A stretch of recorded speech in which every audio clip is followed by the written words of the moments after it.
तो hello guys, welcome to our channel. आशा करता हूँ आप सभी अच्छे होंगे, अपना ख्याल रख रहे होंगे। तो दोस्तों, आज हम लोग साइंस के कुछ इंपॉर्टेंट क्वेश्चन देखने वाले हैं जो आपके एग्जाम के लिए बहुत इंपॉर्टेंट होने वाले हैं। तो दोस्तों, आई होप आप सभी के एग्जाम अच्छे जा रहे होंगे, आपकी तैयारी भी काफ़ी अच्छी जा रही होगी और आप अपनी तैयारी को कंटिन्यू रखिए, क्योंकि एग्ज़ाम के बाद भी बहुत एग्ज़ाम है, उनकी भी प्रिपरेशन करना है, तब तक करना है जब तक आपका सिलेक्शन नहीं हो जाता। क्योंकि मुझे पता है कि आपको सिलेक्शन लेना है, इसीलिए आप तैयारी कर रहे हैं, ये वीडियो देख रहे हैं, कंटिन्यू प्रिपरेशन आपकी चल रही है। एग्ज़ाम आने का, नोटिफिकेशन आने का वेट मत करिए।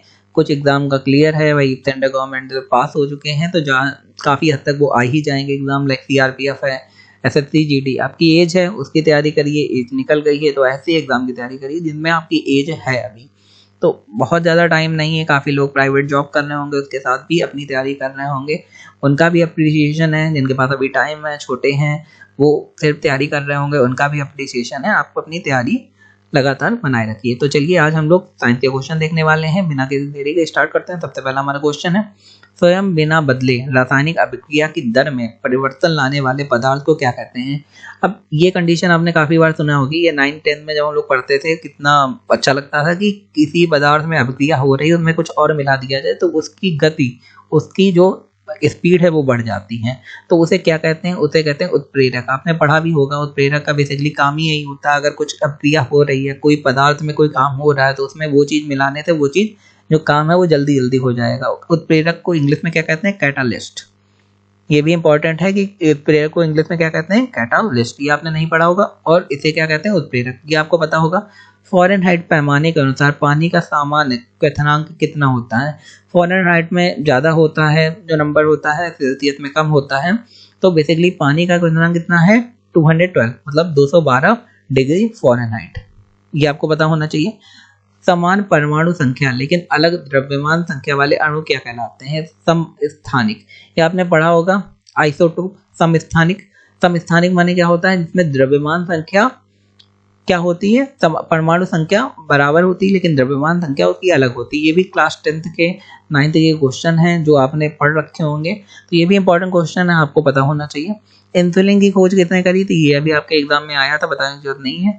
एफ.जी. वेटिंग, और ये काफी एग्जाम में पूछा जा चुका है, तो इंपॉर्टेंट क्वेश्चन में इसे नोट कर लीजिए। एफ.जी. वेटिंग ने इंसुलिन की खोज करी थी। आगे, बोकारो स्टील प्लांट नाम सुना होगा, किस देश के सहयोग से बना? तो पूर्व सोवियत संघ, जो जैसे हम लोग रशिया भी कह सकते हैं, तो सोवियत संघ क्यों कहते थे? पूर्व सोवियत संघ क्यों कहते हैं? क्योंकि पहले रशिया जो था, सोवियत संघ था, काफी देशों से मिलकर बना हुआ था। तो जो अभी कंट्रीज रशिया से अलग हुई हैं उन्हें कहते हैं बाल्टिक नेशन।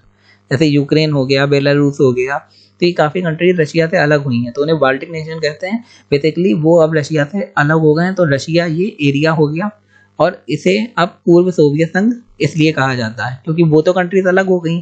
अब जितना बचा उसे रशिया कहते हैं, तो आपको अंदाजा लग गया होगा। तो इसी की मदद से बोकारो स्टील प्लांट बनाया गया था, इस देश की मदद से। आगे देखते हैं, राष्ट्रीय नेशनल साइंस डे, एक राष्ट्रीय विज्ञान दिवस कब मनाया जाता है? तो वो 28 फरवरी को मनाया जाता है। राइबोफ्लाविन क्या है? ये विटामिन 2। अच्छा, विटामिन, अलग अलग विटामिन के नाम होते हैं, जैसे विटामिन 6 का नाम है, विटामिन B12 का नाम है, B6 का नाम है, और B2 का नाम है, B1 का नाम है। सारे विटामिन के एक वैज्ञानिक नाम होते हैं।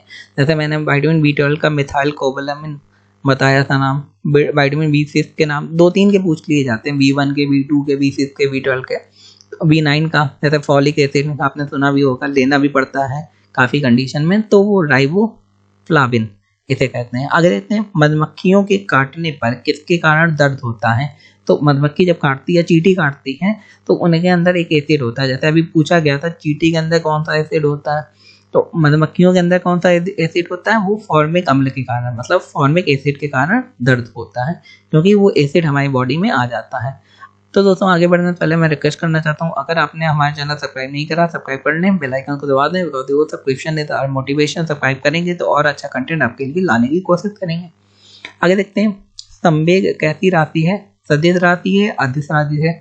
संवेग सदिश राशि है, मतलब इसमें दिशा भी होती है। वेग तो होता ही है और दिशा भी होती है। संवेग नामी है तो उससे समझ में आपको आ रहा होगा। तो सदिश और अदिश राशियों से भी काफी क्वेश्चन आ जाते हैं। हेमेटाइट किसका अयस्क है? आपने 9th में पढ़ा होगा, 9th 10th में ये सब, 8th में भी आ जाता है। हेमेटाइट आयरन का अयस्क है। आयरन मतलब आयरन के काफ़ी सारे आयत होते हैं, उन सब के बारे में आपको पढ़ के जाना है। हेमेटाइट पूछ दिया जाता है तो आप बता देंगे ये किसका आयत है, आयरन का। सूर्य में ऊर्जा का निर्माण किस प्रक्रिया से होता है, वो नाभिकीय संलयन मतलब न्यूक्लियर फिजन। अब आप समझिए चीज़ों को, जो सन होता है, सन में आप कहेंगे निर्वात होता है। भाई स्पेस में क्या होता है, कोई हवा नहीं होती, निर्वात होता है। तो वहाँ पे आखिर आग कैसे होती है, यहाँ पे तो आग जब लगती है तो आप उसे हवा बंद कर दें, ऑक्सीजन बंद कर दें, आग बंद हो जाएगी।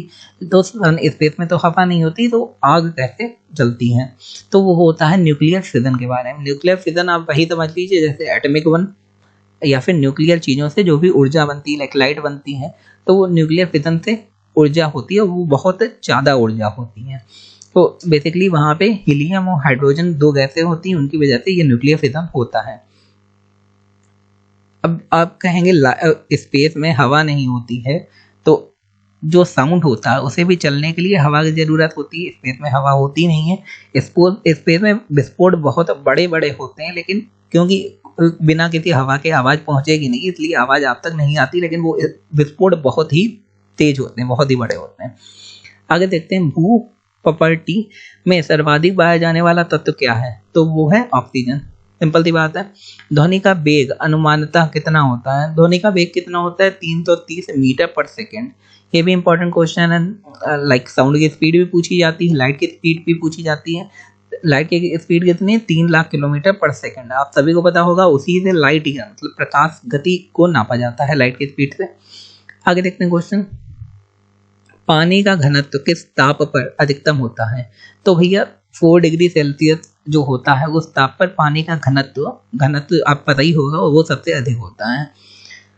आगे देखते हैं, सर सीवी रमन, आप सभी को पता होगा, नाम आपने सुना होगा सर सीवी रमन का। तो सर सीवी रमन कहाँ के थे, फिजिक्स के थे भाई। उन्हें भौतिकी का नोबेल पुरस्कार कब मिला था, तो बेसिकली डॉक्टर सीवी रमन को या सर सीवी रमन को फिजिक्स का नोबेल पुरस्कार कब मिला था, तो 1930 ईस्वी में उन्हें फिजिक्स का नोबेल पुरस्कार मिला था।